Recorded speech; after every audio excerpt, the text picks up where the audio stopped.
hearing called The Next Generation Empowering America's Nuclear Energy. I submitted several questions to be answered at a later date. The NRC and FERC have both responded, but the DOE has not. Do you have a commitment? Okay. Are you going to commit to responding to my questions over the next 30 days?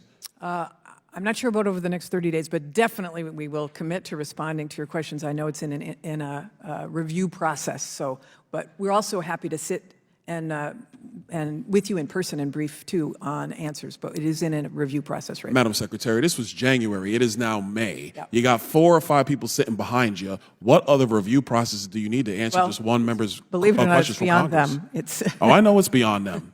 Let's move on. Let's talk spent nuclear fuel. Yeah. We have roughly 88 metric tons of spent nuclear fuel. It's for the people watching this hearing, it's basically takes up the size of one Olympic pool.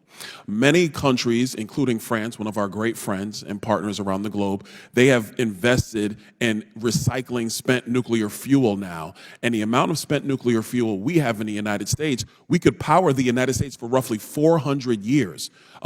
Is the DOE actually going through and exploring recycling spent nuclear fuel rods instead of the constant conversation and dogma about nuclear waste that is present in the United States? Do you think recycling spent rods is actually in the nation's interest? I do, and we are looking at that, and I'm excited that you're interested in it as well, because I think that's a program that we should continue to fund. All right, so when you say interested, what does that mean? It means we've got labs that are working on the research related to it. I know that we've funded a couple of companies as well that are also doing that. We think that it is an important aspect of how we deal with nuclear waste. Okay. All right, good. I want to follow up with you on that because we should be using all that stuff at our disposal. I'm glad that my colleague from Tennessee, Mr. Burchett, spent time with you talking about modular reactors and microreactors, so I'm not going to go down that line. I think it's important for the American people to understand that the future of baseload power in the United States, from everything from AI, quantum, digital assets, to our current needs from an energy apparatus, we are going to need massive amounts of baseload power. And wouldn't you agree that solar panels and wind turbines are not going to be able to fulfill that need? Well, if you add batteries, they become more baseload-like, but certainly I'm not saying that one has to be at the expense of another. I think both can happen. Secretary, I think you would agree that battery technology really has not changed that much since the Duracell. Oh, and it has. Capacity Sure, has changed it really that much. has. I think we can have you would a conversation about that. It All definitely right. has changed. I want to go back to a colleague with the gentleman from Louisiana, Mr. Higgins, because he went down a line of questioning with you about the administration's pause on liquid natural gas. For decades, the Department of Energy's position on liquefied natural gas has been that it is safe, it is clean, and it is actually in the nation's interest for it to be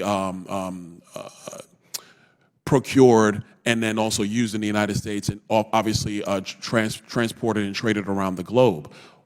In short, what has changed at the Department of Energy? Yeah, the only thing that has changed is that the volumes that have increased so much, we need to take another look. It's not that the ones that have been approved are not in the nation's interest. They were and they are, and they're going to continue to operate. It's the question of how much more new expansion and what will be the impact in the United States. So if we export our natural gas, what does that do for, if we export, we produce right now about 100 BCF of natural gas, a little bit more. If we export the amount that's authorized currently, which is 48 BCF, that's about half. What does that do to prices at home? That's a question. Let me ask you this question. Do you believe that just in basic supply and demand that more supply on the market actually decreases prices? And wouldn't a decreased price actually be to the benefit of the public interest?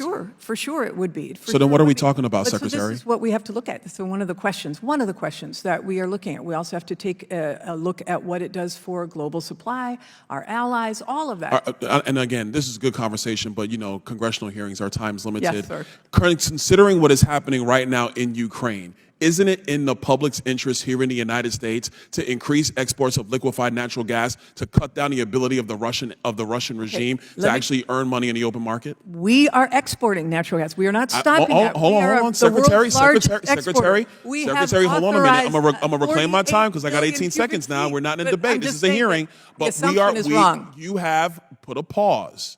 and you're saying it's in the public interest, but you can't really identify what the public interest is because it's in the public's interest for prices to go down. It is in the American public interest to try to limit the ability of the Russian regime to earn more money on the open market with their resources. Wouldn't you agree with that? The pause does not affect that. Everything is still The going price forward. does affect their ability to earn money to wage It does war, not. Madam Secretary. It You does know not. that just like I do. It does not right now. This pause is for a brief period of time to update a study. It doesn't How long is the affect pause? any of that. It will be finished. I would argue, Madam Secretary, that the pause that you are doing is against the law because you have not finalized you have not finalized your parameters and what you're looking at. And any events of that being finalized, you do need to execute the permits that are waiting. Mr. Chairman, I yield back.